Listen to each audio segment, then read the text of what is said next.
충만하신 하나님 아버지 주님만을 찬양합니다. 거룩하신 하나님 이름만을 높이고 찬양을 드립니다. 하나님만이 창조주이시고 주권자이시고 하나님만이 우리 생명의 통치자이시고 하나님만이 모든 영광 홀로 받기 합당하신 분이십니다. 성령 하나님, 오늘 우리의 모임 가운데 임재하여 주시옵소서. 예수 그리스도로 말미암아 하나님을 알고 하나님을 경험할 수 있음을 알고 힘써 주의 제단을 사모하고 십자가 희생의 제단을 사모하여 나올 수 있도록 도와주시옵소서. 오늘도 이 거룩한 삶의 열매로 찬송하게 해주시고 기도하게 하시고 감사가 쉬지 않게 해주시옵소서. 말씀을 통해서 새 힘을 얻게 하시고 겸손히 주님과 동행하기를 힘쓰는 자녀들이 다 되게 해주시옵소서. 감사드리며 거룩하신 예수님의 이름으로 기도드립니다. 아멘. 오늘 같이 읽을 본문 말씀은 사사기 6장입니다. 사사기 6장 7절에서 12절까지 말씀.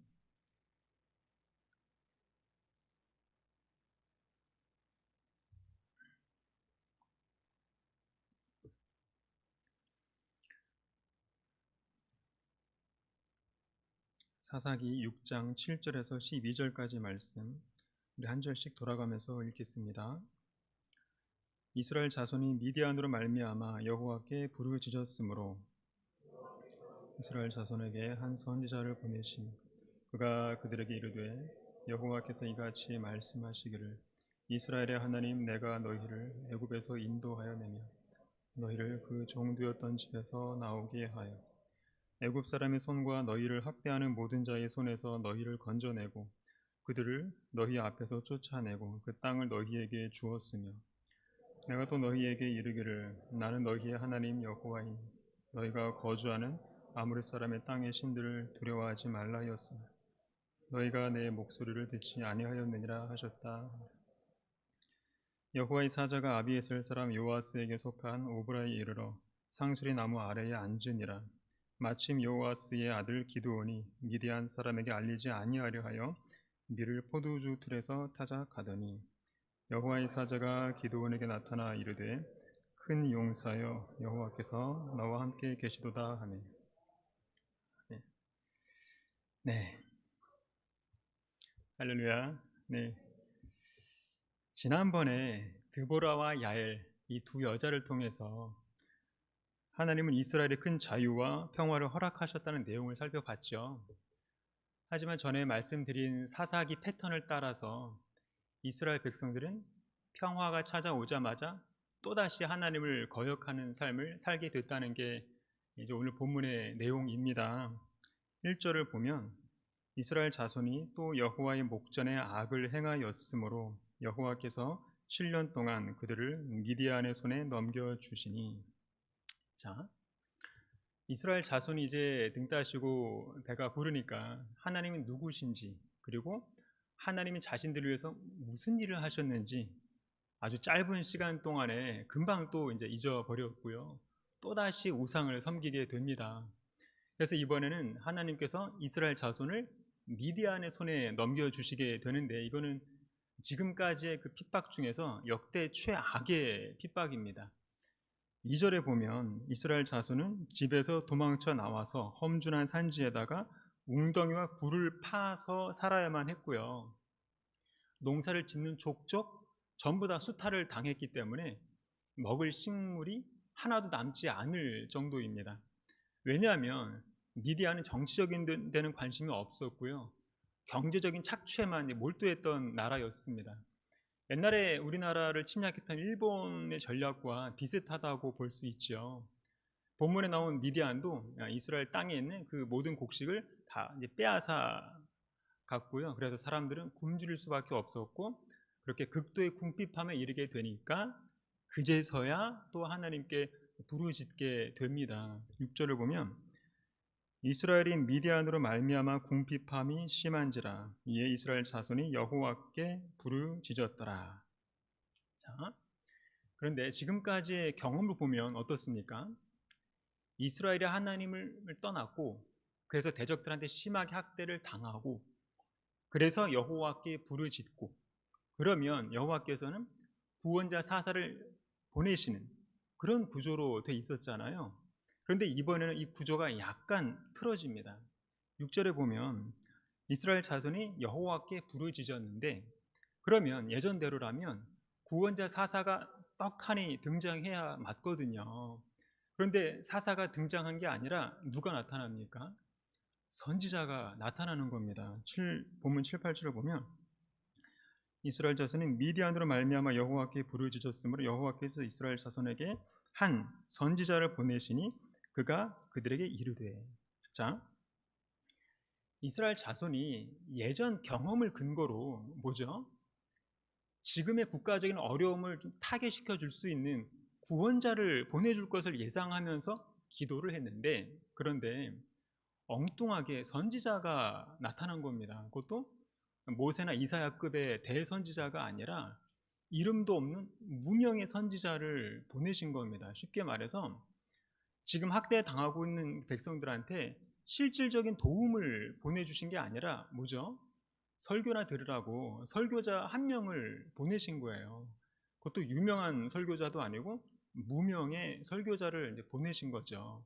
이 말은 뭐냐면 이스라엘 자손이 왜 반복적으로 어려움에 처하고 학대를 당하는지를 깨닫게 하시려는 하나님의 의도인 겁니다. 왜냐하면 지금까지 체험학습을 그렇게 많이 했으면 이제는 좀 깨닫고 알아먹어야 되는데 전혀 못 알아먹으니 다시 처음부터 선지자를 보내서 기초 수업을 다시 듣게 하시는 거죠.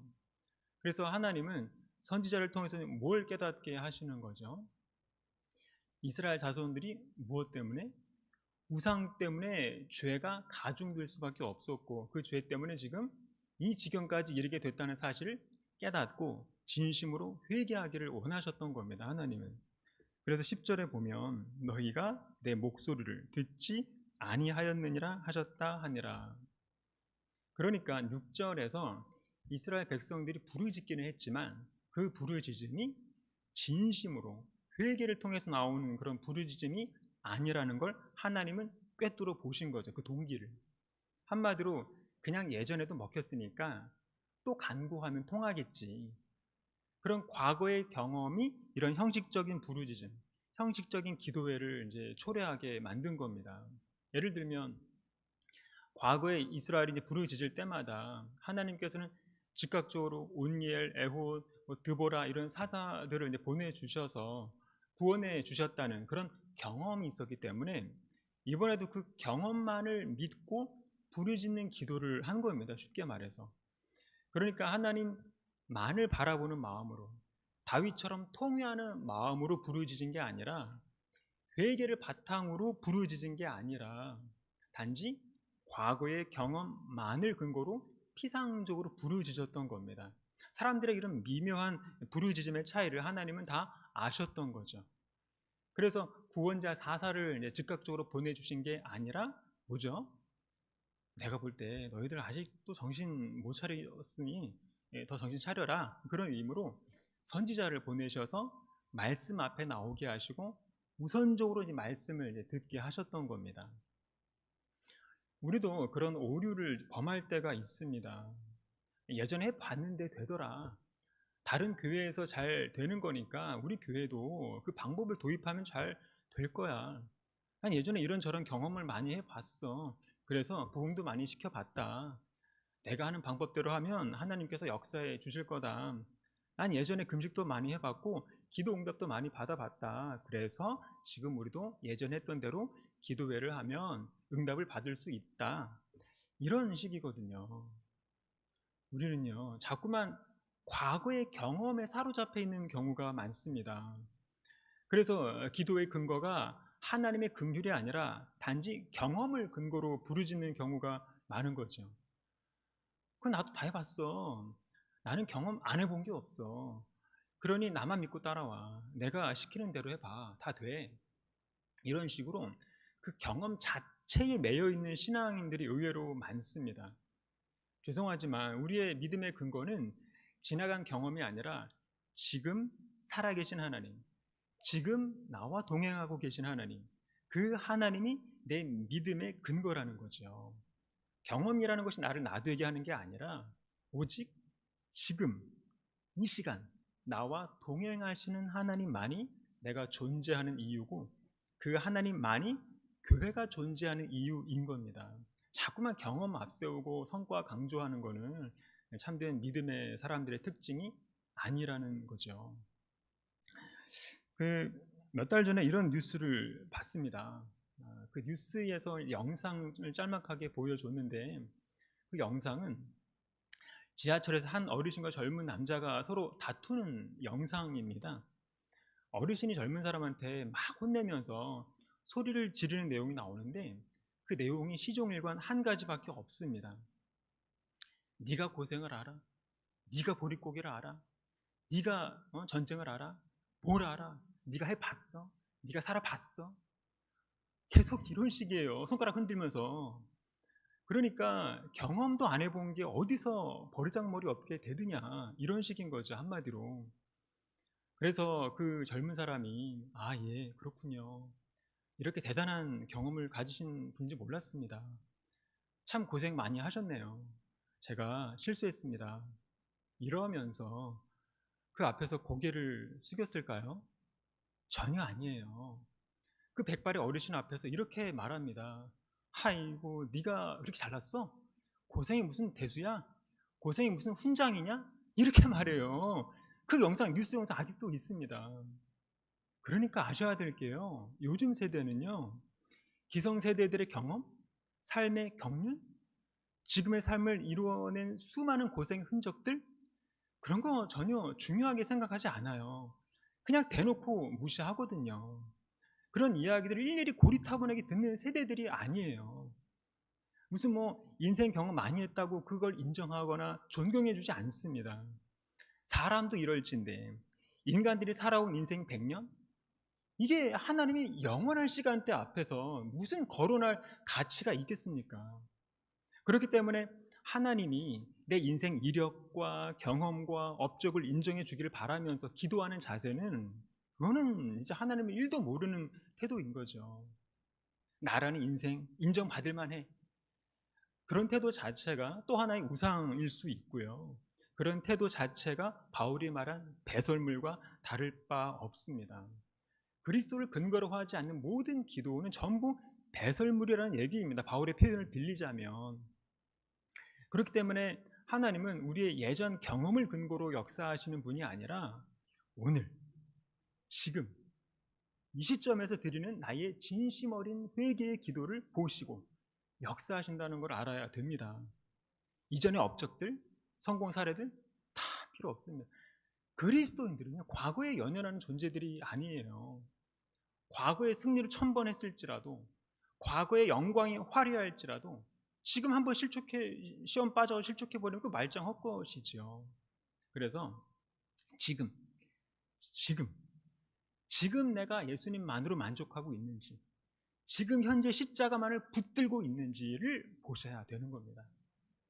그래서 본문에서 하나님이 지도자가 아니라 선지자를 보내신 이유는 이스라엘 백성들한테 두 가지를 깨닫게 하시려는 건데, 하나는 하나님이 무엇을 하셨는가를 깨닫고요, 또 하나는 이스라엘이 무엇을 했는가를 깨닫게 하는 겁니다. 먼저 하나님이 무엇을 하셨는가는 8절에 나오죠.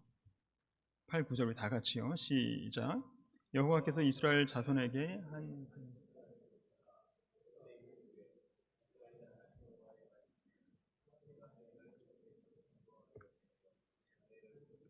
집에서 남게 애굽 사람의 손과 너희를 학대하는 모든 자의 손에서 너희를 건져내고 그들을 너희 앞에서 쫓아내고 그 땅을 너희에게 주었으며.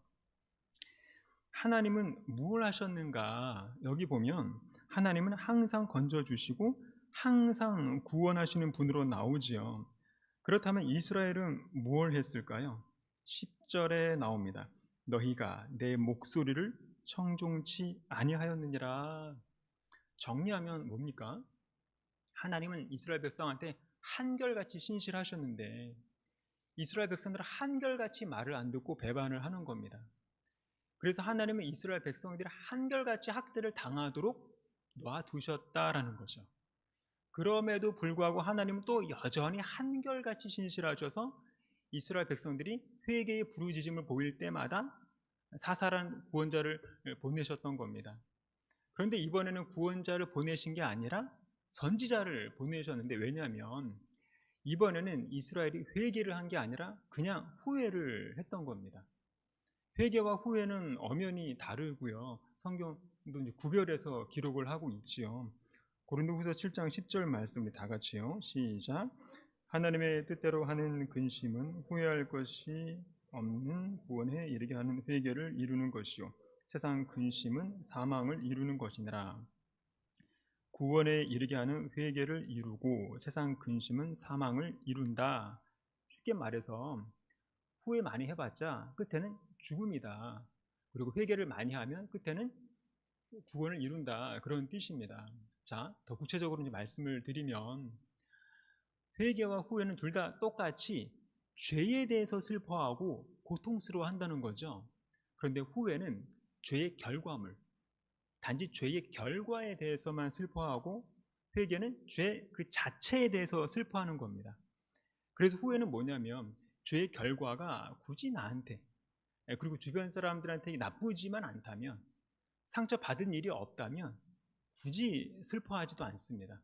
그래서 후회하는 사람들을 잘 보면 그냥 단순히 결과가 안 좋아서 안타까운 것 뿐인 거지, 내 행동으로 인해서 하나님의 마음이 얼마나 아픈지, 그리고 내 행동 때문에 하나님과의 관계가 얼마나 크게 손상되었는지에 대해서는 그다지 고민하지 않습니다.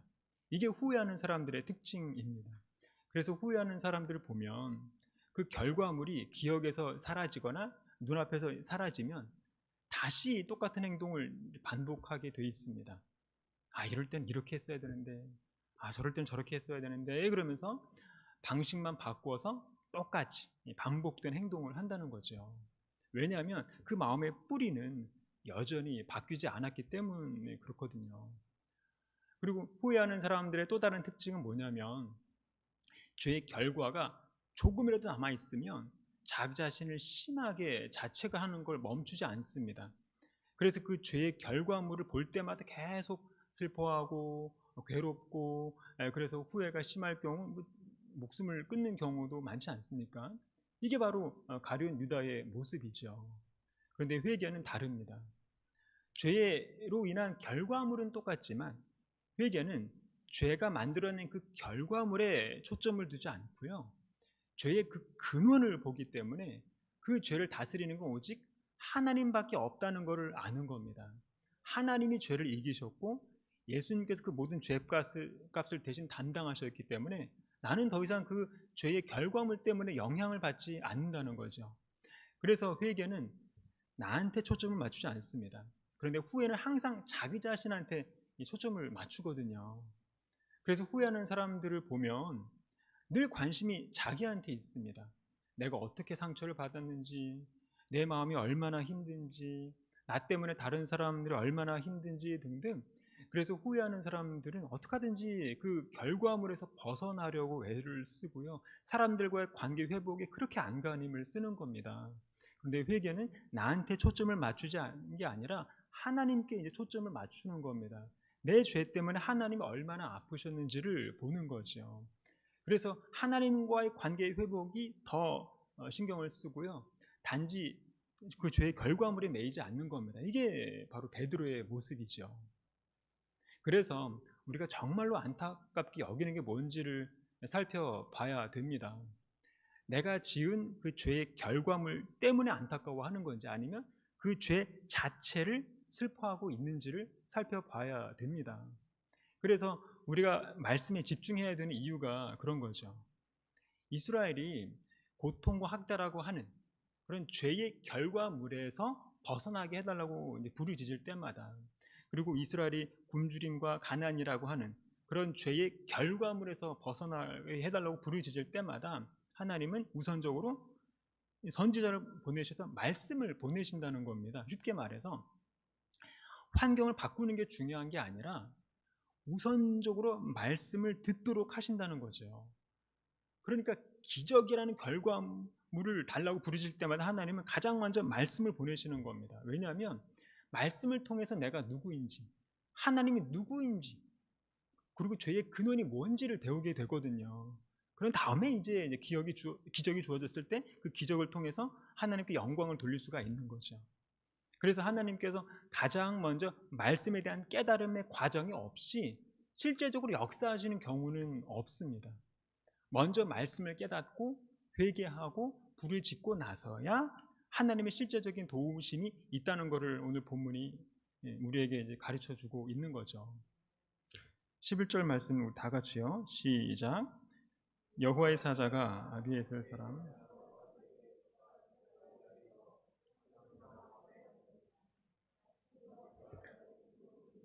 백성에게 알리지 아니하려 하여 미를 포도주 틀에서 다작하더니. 네. 이스라엘 사람들이 얼마나 두려움에 떨었는지를 잘 보여주는 구절이죠.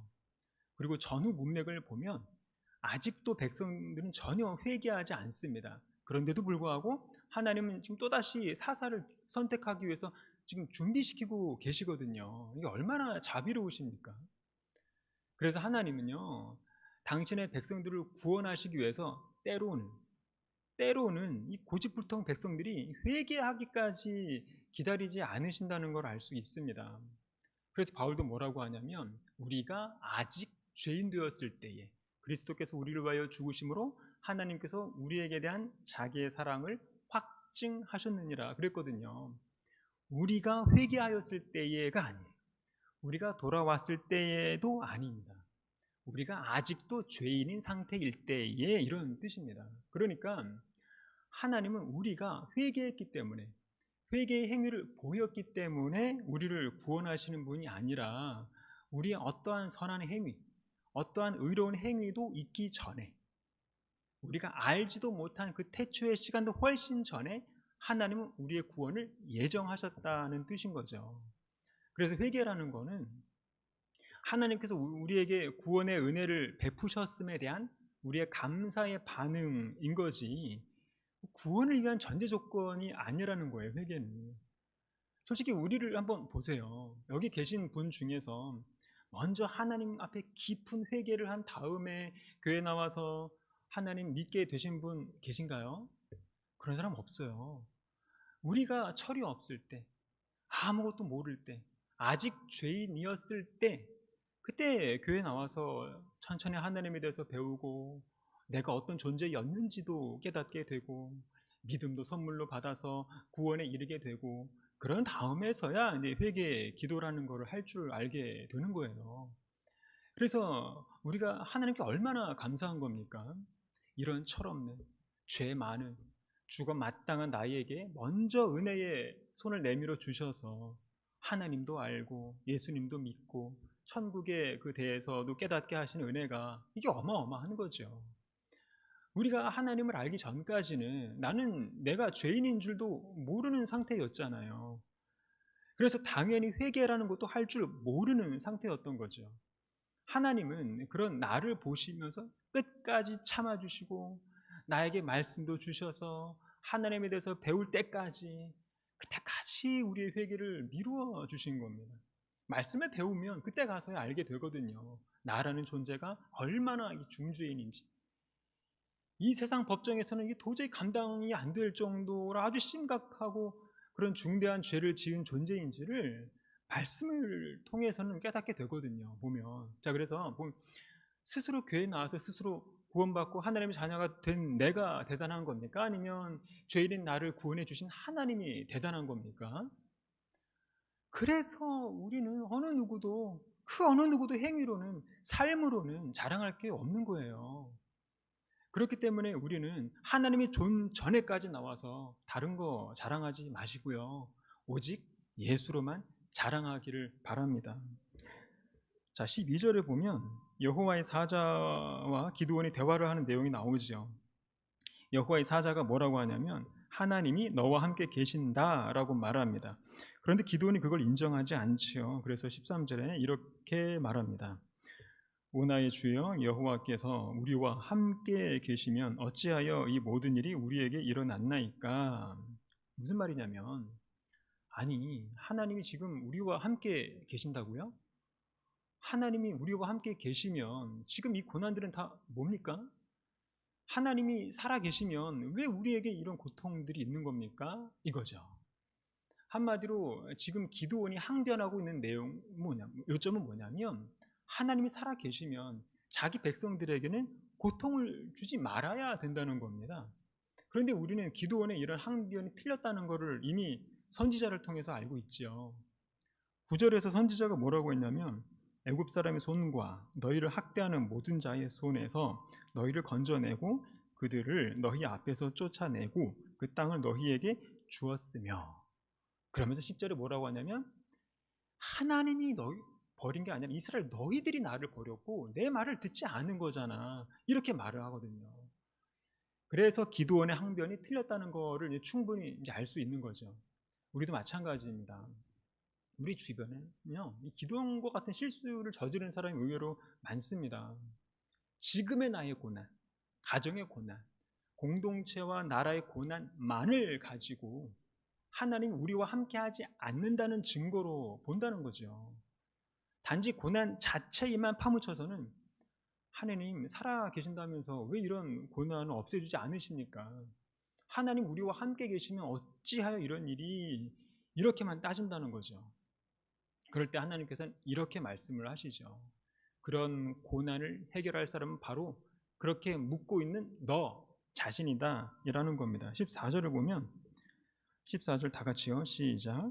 여호와께서 그를 향하여 이르시되 너는 가서 이 너의 힘으로 이스라엘을 미디안의 손에서 구원하라.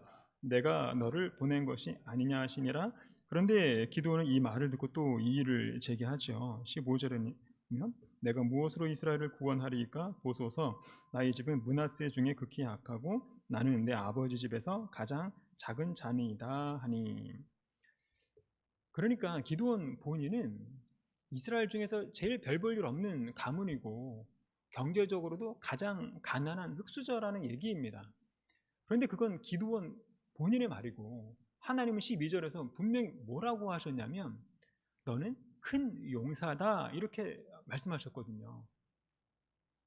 자, 그런데 정말 큰 용사 맞습니까? 기드온은 두려워서 포도주 틀 안에서 숨어서 자기 미를 타작하는 그런 겁쟁이 유형입니다. 이렇게 포도주 틀 안에서 그렇게 쭈그리고 숨어 있는 사람이 어떻게 큰 용사라는 겁니까? 너는 큰 용사다, 이 말을 이렇게 해석하는 분이 계세요. 기드온 내면에 숨어있는 큰 잠재력이 있다. 기드온 안에는 기드온이 아직 발견하지 못한 큰 거인 같은 존재가 있다. 하나님은 바로 기드온을 통해서 그런 거인 같은 잠재력을 보셨던 분이다. 그래서 기드온을 큰 용사라고 부르셨다. 우리 안에도 이런 잠재력이 다 있다. 이런 식으로 적용하면 안 됩니다. 기드온이 큰 용사라고 할 수 있는 유일한 이유는 기드온 때문인 것은 단 1도 없습니다. 기드온이 큰 용사인 이유는 뭡니까? 12절에 여호와께서 너와 함께 계시도다. 14절에 내가 너를 보낸 것이 아니냐? 그리고 16절에 내가 반드시 너와 함께 하리니. 자, 처음에 기드온이 자기 스스로 형편없다고 말을 하고요, 자기 힘으로 할 수 없다고 한 말은 맞죠. 정확한 자기 인식이에요. 그런데 기드온을 통해서 구원하겠다고 하신 하나님의 말씀도 맞습니다. 우리도 마찬가지입니다. 우리는 안 됩니다. 뭘 해도 안 되고요. 아주 형편없는 존재가 우리라는 존재이죠. 하지만 하나님이 함께 하시면 우리는 세상에서 큰 용사가 됩니다. 그래서 하나님 없이 뭔가를 시도하려는 생각 자체가, 그건 진짜 포기하는 게, 그런 건 정신건강에 좋은 거죠. 하나님 없이는 어차피 안 됩니다. 하나님 없이 되는 게 있다면 그거는 복이 아니라 저주입니다. 언젠가는 그 자리에서 미끄러져 넘어지게 되어 있습니다. 자, 결국에는 이제 기드온이 사명을 받죠. 그리고 나서 제단을 쌓고 제사를 드립니다. 그리고 나서 받은 첫 번째 지령이 뭐냐면 바로 자기 집 안에 있는 우상부터 없애라는 겁니다. 그런데 그 우상의 제단은 자기 아버지의 소유거든요. 기드온의 아버지 요아스가 가나안의 신들을 이제 섬기기 위해서 만든 그 제단이었던 겁니다. 그런데 특이한 건 그 아버지는 자녀들한테 여호와 하나님에 대해서 가르쳤다고 나오거든요. 13절 중간에 보면 우리 조상들이 일찍이 우리에게 이르기를 여호와께서 우리를 애굽에서 올라오게 하신 것이 아니냐. 그러니까 기드온의 아버지는 자녀들한테 출애굽에 대해서 가르치고 여호와 하나님에 대해서 가르쳤다는 얘기예요. 그러면서 동시에 뭘 했다는 겁니까? 바알과 아세라도 섬기기 위해서 집 안에 우상의 제단을 만들었던 거죠. 하나님과 우상을 동시에 섬겼다는 말이 됩니다. 공식적으로는 하나님께 예배를 드리지만 삶에 있어서는 세상 신을 섬겼다는 얘기인 거죠. 한마디로 자기의 필요에 따라서 우상을 섬겼기 때문에 지금 우리의 상태와 똑같다고 보면 됩니다. 그래서 사사기 처음 1장 설교할 때 말씀을 드린 바가 있죠. 우리는 모두 예외 없이 다 나름의 우상들을 섬기고 있다고 말씀을 드렸습니다. 왜냐하면 인간의 본성은 잘 바뀌지 않거든요. 그래서 나의 본성이 뭘 원하는지에 따라서 어떤 우상을 섬길지가 결정이 되는 거죠. 뭐 안정, 비전, 야망, 돈, 권력, 명예, 학벌, 자식, 정치 등등. 내 본성이 추구하는 게 나의 우상일 수밖에 없고요. 이런 것들이 내 삶을 더 행복하게 만들어 준다고 생각을 한다는 거죠. 여호와를 예배한다고 말은 하지만 동시에 내 본성이 원하는 것도 추구하는 겁니다. 쉽게 말해서 두 마음이죠. 거의 대부분 두 마음에서 잘 벗어나지 못합니다. 왜냐하면 두 마음을 청산하라고 말을 하면 솔직히 우리는 포기할 게 너무 많아지거든요. 그걸 놓지 못하는 거예요. 요즘은 좀 어떤지 모르겠는데 한동안은 그 미투 운동 때문에 난리 난 적이 있었죠. 성적인 부분에서 뭐 서로 정죄하고 멀리하는, 조금이라도 오해 살까봐 남녀가 서로 쳐다도 안 보고 말도 섞지 않는 그런 아주 살벌한 세상을 겪지 않았습니까? 그런데 만약에요, 다른 사람이 아니라 내가 내 본성한테, 내 마음한테 미투를 버린다고 한번 생각을 해보시면 어떨까요? 내 본성이 완전히 깨끗한 사람이 지구상에서 한 명이라도 있을까요? 네가 그러고도 하나님의 자녀야? 네가 그런 생각을 품고도 하나님을 찬양할 자격이 있냐? 네가 설교할 자격이 있냐? 난 네가 과거에 무슨 생각을 품었는지 다 알고 있다. 이런 식으로 사탄이 우리 모두를 정죄하면서 사탄의 미투 운동이 일어나기 시작하면 여기서 자유로울 사람이 이 중에서, 그리고 이 지구상에서 과연 한 사람이라도 있겠냐는 거지요. 우리 모두가 다 그런 존재예요. 그런데 성적인 그 하나에서 깨끗하다고 스스로 거룩한 척 떠들면서 다른 사람들을 이렇게 무섭도록 정죄하고 있다는 겁니다. 이 세상이. 우리 본성 안에는 그보다도 더한 더러운 우상들로 득실거리고 있는 채로 겉으로는 거룩한 척 하나님을 예배하면서 동시에 다른 사람들을 정죄하고 있는 것은 아닌가. 얼마나 위선적입니까? 그래서 하나님께서는 기드온이 미디안이라는 외적인 원수들을 물리치기 전에 먼저는 자기 안에 있는 우상의 요소들을 먼저 없애라고 명령을 하시는 겁니다. 우리도 마찬가지입니다. 우리는 항상 외적인 문제들 가지고 씨름하고 있거든요. 돈 문제, 관계 문제, 직장 문제, 남편 문제, 가정 문제, 건강 문제, 어떤 문제든지 간에 하나님은 우리의 외적인 문제들을 먼저 없애주는 법이 없어요. 가장 먼저 내 안에서 또아리를 틀고 있는 그 우상들을 먼저 없애라고 명령을 하시는 거죠. 내 안에 있는 우상들을 완전히 제거하기 전까지 죄송하지만 우리의 외적인 문제들은 평생 남아서 우리 옆구리를 찌르는 가시 역할을 톡톡히 하게 될 겁니다. 하나님께서 기드온에게 요구하신 것도 바로 그겁니다. 하나님을 내 삶의 모든 영역에서 유일한 주님으로 모시라는 거예요. 여러 신들 중에 하나가 아니라 유일한 주님으로 섬기라는 거죠. 왜냐하면 행복의 시작과 끝은 오직 예수 그리스도이기 때문에 그렇습니다. 예수 외에 우리는 아무것도 더할 필요가 없다는 것을 알아야 됩니다. 말씀을 맺겠습니다. 본문에 보면 유명한 기드온의 양털 기도가 나오죠. 어떤 사람들은 이것 때문에 기드온의 믿음이 부족하다고 비판하기도 하거든요. 그런데 만약에 기드온의 이런 행동이 틀렸다면 왜 하나님께서 그 응답을 하셨겠습니까? 그래서 함부로 우리는 비판할 수가 없습니다. 기드온이 이런 식의 기도를 한 이유는 하나님의 분명한 계시가 없었기 때문에 그렇습니다. 하지만 우리에게는 이미 분명한 계시가 있죠. 바로 하나님의 아들 예수 그리스도입니다. 그런 면에서 우리는 기드온보다 더 유리한 사람들이거든요. 그래서 우리는 더 이상 기드온처럼 하나님을 시험하는 기도를 할 필요가 없는 존재들입니다. 왜냐하면 예수님을 통해서 직접 말씀해 주셨거든요. 히브리서 1장 2절 우리 다 같이요. 시작. 옛적에 선지자들을 통하여 여러 부분과 여러 모양으로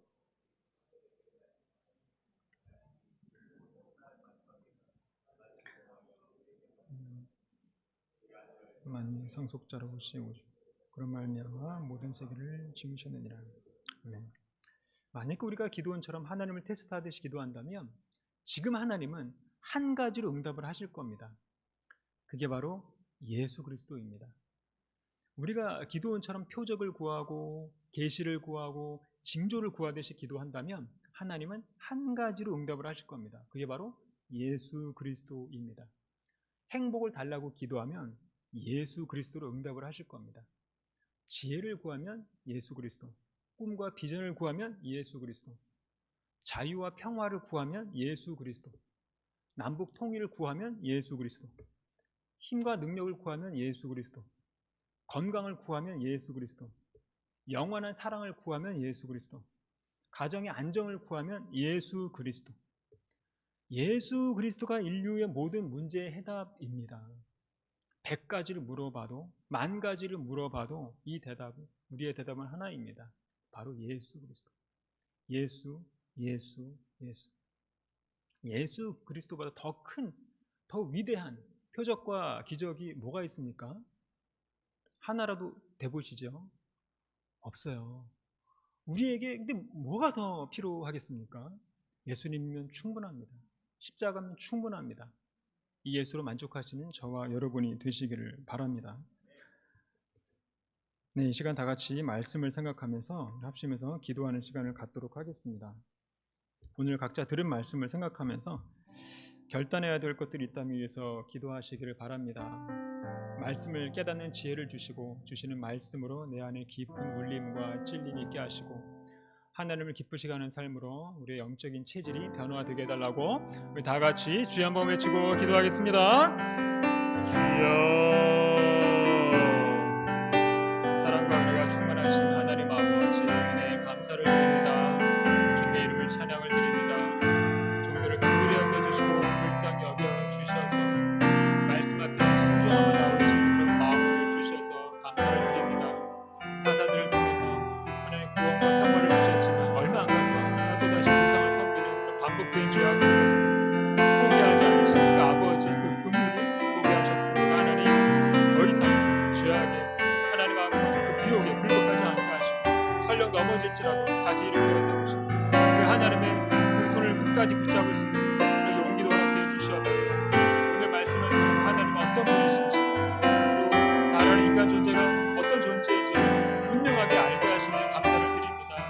틈만 나면 하나님께 불순종하고 하나님의 그 신실하신 약속을 물널리하고 나의 이기적인 야망과 그런 목적만을 위해서 이렇게 하나님에 대한 하나님 그 신실함을 멀리했다고 생각하고 하나님 우리에게 그런 외적인 난관을 반복해서 허락하신 것 통해서 진정한 의로 하나님 아버지 부르시는 우리가 그 부르시는 음성을 듣게 하시고 말씀을 주실 때 우리가 그 말씀을 듣고 깨달을 수 있는 지혜를 주시옵소서.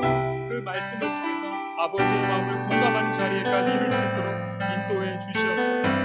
아직도 내 안에 하나님 아버지 그 나의 안에 있는 공명심을 버리게 하시고 아직도 내 안에 그런 자의식이 남아있다고 하나님 아버지 내려놓게 하셔서 오직 하나님의 긍휼하신 말 아버지 기대어서 기도의 자리에 나올 수 있도록 도와주시옵소서. 나를 의지하지 않게 하시고 사람의 업적이나 하나님의 평가를 의지하지 않게 도와주시고 과거의 영광에 연연하지 않게 도와주시고 오직 그리스도 예수만을 내 믿음의 근거로 여길 수 있도록 도와주시옵소서. 늘 우리에게 한결같이 신실하신 그 하나님의 말을 바라보면서 우리의 의지의 무력함을 깨닫게 하시고 더욱더 그 하나님과의 관계를 새롭게 할 수 있도록 우리를 향한 그 아버지의 예수 그리스도 아버지 지금의 삶을 지금 나의 삶을 보람된 삶으로 치유하시킬 수 있도록 성화된 믿음 되게 도와주시옵소서.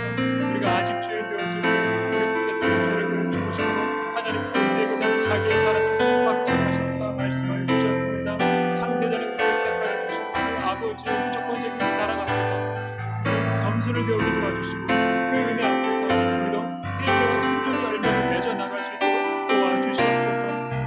속에서의 그 실패와 좌절과 고난, 하나님의 아버지 구제의 진도를 여기고 싶어하는 우리 인간들의 연약함 하나님 아버지 없애주시고, 아버지여 내가 너와 함께하겠다, 내가 너를 보냈다고 하시는 그 아버지의 그 분명한 계시의 말씀 우리가 붙들고 믿는 자 되게 하시고 한 걸음 성숙되는 믿음 되게 도와주시옵소서. 그러한 믿음으로 오늘을 살아가는 모든 주님의 자녀들을 굳건하게 지켜주시고 그 마음을 품는 그런 어리석음을 버리게 해주셔서 오직 하나님만이 우리의 유일하신 주님이시고 내 마음의 유일한 주님이심을 찬양하는 삶이 되게 해주시옵소서. 사랑과 은혜가 충만하신 하나님, 은혜에 감사를 드립니다.